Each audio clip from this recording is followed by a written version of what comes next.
So now, just to make sure we're all on the right page and what we're doing, a lot of people have signed up. I've got to find it now. And now it's just got populated. Where was it? I think you have a tab, the exit interviews. Yeah, where is it? It's Oh, the top. just to the left. Next to my presentations. It's its own tab. Keep going. Mouse can't see it. Like in the tab bar at the very top. Oh yeah, but I had it on link on here. I was trying to link to it. Whoa! There you go. I was just trying to link to it, but I couldn't see if I could link to it. Anyway, so key element. This is the Pedagogy Lab, right? So there's still spots here for those that once you submit it to me, and remember how to submit it, just do it on Folios, so I look at it, give you feedback. Mostly it's passed. Sometimes it's passed provisionally, you do this, but mostly if you get that, you can still sign up, right? So the idea is then you sign up your name. Once you do that, I hyperlink it. This is actually being seen by your interviewers, so they can actually see it. So once I hyperlinked it, they can see what you put up. And then the other rooms this is 127 is my office. So next to the FE office, down there on the right hand side, is mine. And then the other one, 179, is the first office on the left, just after the lounge area. That's going to be set up for interviewing. So depending on where you sign up, that's the space on the Thursday. And then there'll be 3 or 4 of you on this day, Monday. My team may have to move if people are panicking because they're sick or something, can't do it. But I've given her choice. But you might have to go on the Thursday if people are desperate, they haven't got it done. I'm expecting everybody to have it done today or tomorrow because they're on top of it. But things do happen, right? So I'm not going to be like, okay, that's it, you failed. But yeah, there is only these spots. So you've got to fit into these spots. Some people were doing it, like last year at 4 a.m. in the morning because they just didn't get it done in time, but they did get it done at 4 a.m. And then they interviewed, and they made it, and then they went back to bed. But you don't want to be there. It's called being Yes, right. Who are the interviewers? These are the people, and then they've got their bios down the bottom here. I didn't see the bios. Right? Describe it? Yes, Andre. Do you just need to, will we be able to access as soon as we hand it in, or do we just always request to edit, and then we'll be able to feed that into, like, put your name down and where you want to get in? Until you pass by me, you can't edit. Okay, Once you get it passed, I give you access. alright, I put your Gmail in, you can do it. sounds good. Though you could ask Jacob to do it for you, but then I'm going to, no, you haven't passed Okay, yet. sounds good. Right? Because Jacob does have access, because he's put it up. Yeah. I could take it away, but he's not abusing it. Right, Adam. You sort of mentioned like dress code last week, but Think about it. I mean, these aren't interviewing for a job, but they will get an impression of you when you come in the room. What impression do you want to give? Good impression. Good. Right? So practice, because they will give you that feedback. Right? And I know you're students, but think about what it is you are presenting. Portfolio presents you, your dress presents you. I mean, don't overdo it. yeah. Don't underdo it. Find that happy place. My wedding. It's all about holistical Make sure your breath doesn't smell, all that type of stuff, right? Good. And I would have a little practice, trying to be articulate. Don't waffle, but definitely go to something in the portfolio, show it, because a picture speaks 1,000 words. With text, it also speaks 1,000 words because it shows your industriousness in your reflection, and tell a story. Right? That answers the question. And then they will respond to that and they'll clarify and ask you, what do you mean by that? Oh, guarantee they'll say, oh, you should read this. Oh, I know something you should get on, right? That's what will tend to happen. They'll send you towards stuff that will really resonate with what you're saying. True. That will be different for you to the partner. Exactly. Are the questions that we covered on Thursday the only questions they're going to ask? Or No, is it gonna be, they are prompts that you understand they're going to ask that, and you can see the questions like are gearing you towards your portfolio, and then in gearing you towards the portfolio, you'll become more explicit in your understanding of those competencies, and in doing that, you're also feeding into the competencies that the ministry wants you to show evidence in our program. And our program is designed to pull those out. All right? And anything else, if you go to become a vet, the same thing. Right? Do you have the same type of things, Yeah. right? Yeah. Right? Very good. Everybody clear on that? Any questions? Happy? So, the one thing I want to do is the last question, and I'm going to give you a very quick little Tim thing that you've never seen before. So this is, I can zoom that in a bit more. Maybe you can see it. You can see that. You can see that too? Yeah, Steve? Right. So it's your beliefs about learning, right? So you've come with me, you've done domains. Didn't know that before class, and you really understand those well now, right? Psychomotor, cognitive, affective, right? Social. And you can speak to those, which is always impressive. You've also done teaching styles, right? That helped you shape those. You've never even thought the way in which you teach could affect the way the kid learns in different domains. Correct? The more you can say that, the better, because your people interviewing are going to be impressed by the fact you've made that link. That's number one. The other side of it, each of these describes the way we learn in a different way. And we know, and from an indigenous point of view, these are in combining all the time. And you realize that if you don't do your grouping strategies, no matter how well you set up your cues for your skill, a kid is struggling over here because they ain't got a partner, they don't like being that partner, or they think they're going to stay that same person the whole time. So all these things are affecting the learning environment whenever you teach.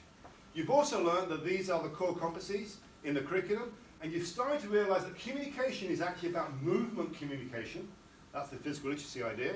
You've also seen thinking as a reflective process, and some of you did the self-assessment with the kids in the school. You're quite surprised by what they wrote, with the reflective process, right? And you started to go out and think about how to develop critical and creative thinking, but the way in which you're asking them to deal with problems and tasks and tactical ideas. This you also combined, right, to get at, so the personal gets at that social and affective domain, but also that gets at that cognition, and also through that idea of reading movement, you get at that human movement in context. You've learned that from me, correct? That is really, really good. Really quite sophisticated. And if you can get that, and some of you already got that in your portfolio, I noticed, you've made this connection with the BC curriculum, what you're learning in the texts, what you started to do out in the field, and you've got evidence from those lesson plans and your assessments that you're seeing kids learning in different ways. But that also implies what we call learning theories. I don't know how many of you come across these, but as you go more into the programs, you will see more learning theories. So I'm going to give you Dr. Hopper's quick overview, and if you want to see it, I've made a video here. You can actually click on it. There's a video online, right, about learning theories. Just a fun way of looking at how we understand learning. Why aren't you moving forward? Move. There we go. Oh, back. Oh, that's too much. Okay. So if you don't look at learning theories in your practice, the issue is, and that's why you always talk about this colonizing thing, you'll default to the things that the system implies you should do. And they very much go back to our residential schools. And the residential schools are meant to be a really good thing, but basically they're an industrialized model of ramming learning down someone who doesn't want to learn. And the damage that they did is horrific. So they're like the epitome of a colonization process. Well, I make you better because I know better. Even though I live on your land and don't understand why you have these customs, that helps you connect to that land. So learning theory, if you have none, approach is not clear, you don't know why, you're very susceptible to doing what always is being done, you tend to default to a colonizing system. It's very much a minimalistic student mindset. I do what's minimal possible to get through. Learners are then shaped by hidden curriculum that you're continuously losing control of. It's making them not learn what you think you're trying to teach. If you do learning theories, you have a way of understanding your practice. So ones you probably have come across. Behaviorism. Anybody know what that looks like? Tim has done it in class with Timbits. What is behaviorism? You give rewards for good behavior. Brilliant, right? You shape it, and a lot of you start doing that in your practice, right? You use points, right? Because points are like behaviorism. That's why we have grades at university. It's basically a carrot. You don't like what you're learning, but if I give you a carrot, you'll do it, right? Behaviorism has a value. Overdo it, it means that you're disconnecting from it because you're just doing what other people want. The other one is cognitive science. You probably like this. Andre, I've heard him doing cognitive science stuff. I'm learning these stupid things in motor learning, I'm going to forget it straight away. But actually, the cognitive science stuff is trying to say this is how we understand learning. There are processes that we do in our brains, like chunking information to retain it. Like if I give you a visual model, you can now reproduce it and copy it. These are all things that we understand as a correspondence theory. We can learn using these things. But they don't necessarily stick very well because they just correspond to someone else's representation of a world that you're trying to pick up. But they are useful, right? So corresponding theories. Behaviorism, cognitive science. University runs on these two theories. Can you see them in your practice? Can you see what happens day by day? Right?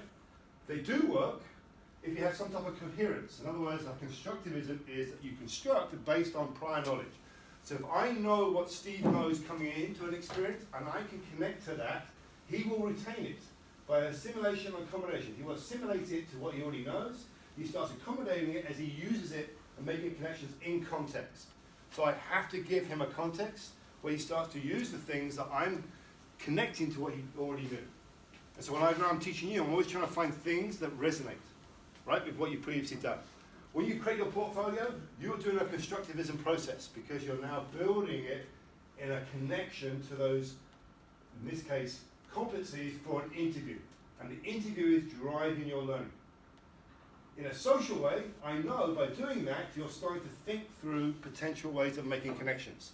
So I'm now using what a guy called Leonard Vygotsky and Piaget came up with this understanding of how we learn. We can't fill people up, but we can build by making them connect to things they know in a learning community with people of a similar interest, just like this class.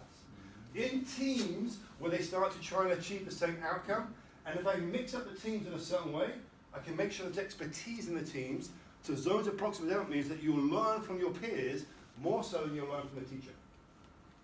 Right? That's when you start playing around with groupings in a strategic way. That's where you start to give people tasks in the team. And all that starts to cause learning in a very different way from the corresponding theories where I'm at the center, guiding your learning and making you learn the things I think is important.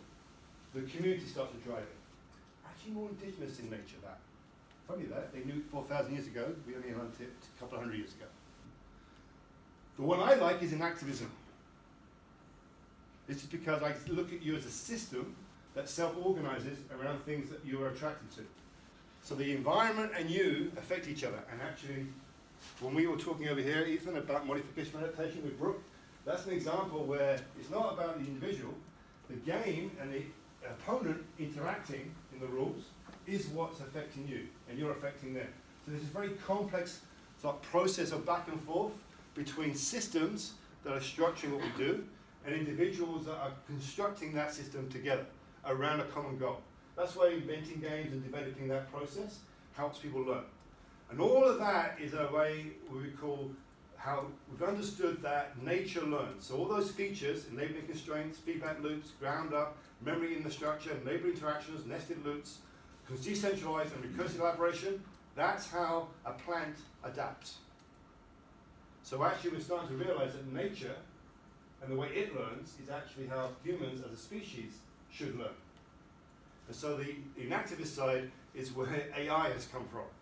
Because they tried to do AI in this way in the 60s, and this way in the 80s, and then suddenly it shifted towards inactivism, and that's why AI is now at the stage of having its own ability to think. Right? It self-organizes around whatever structures you give it, and it will make its own structure in order to do a task. It is now becoming artificial intelligence. But that's how I understand learning. That's it. That's my last word for you. Is that at all helpful? Look out for these words. I just put them out there so you can start looking for them, because they will start to appear more and more as you advance through your learning careers. That's it. I'm done. Hey, that's very nice of you to clap me. Thank you. I do, but maybe it's because I gave you Timbits. But that was very, very nice. See, the behaviorism does work as a process. So now, basically I'm wrapping up. I won't see you other than helping you do your interviews on Thursday and Monday. Some of you are asking me about doing transparency. So this is the code that if you put in your skin, you can play around. The numbers here just changes the color at the back. And the number here, 85, is the number of transparency. I showed some of you, Kat can do it, Maria can do it. If you want to make your skin look more flashy, I will show you how to do that, but that's just a bit of code in the advanced works. But that was just a little extra. The other thing here is there's a course survey. Fill this at your leisure. It's just more useful to me than the university survey. The university survey is at the bottom here. You can fill that in. I don't take any notice of it because it's a colonial imposed structure that I have no control over. And now I'm full profit, doesn't really matter what you put there. But I do care what you put about up here. So you can do both or just to the front one. That will be helpful to me. And I thought that picture captured are third class. Actually, That's my metaphor of learning in 3 classes. Right. All right. So thank you all. It's been a great term teaching you all and experiencing the middle school environment through your eyes. I look forward to teaching some of you in 452. But you have another 20 minutes if you want to work on your portfolios. I assist. If you've done that and you're happy, you need to go and revise for your anatomy or whatever's going on in your lives. That's good. The rest of you get the mean to me. I will then allow you to sign up, and I'll see you Thursday, dressed up better than Adam, but he's going to be setting the standard. I'm going dress shirt.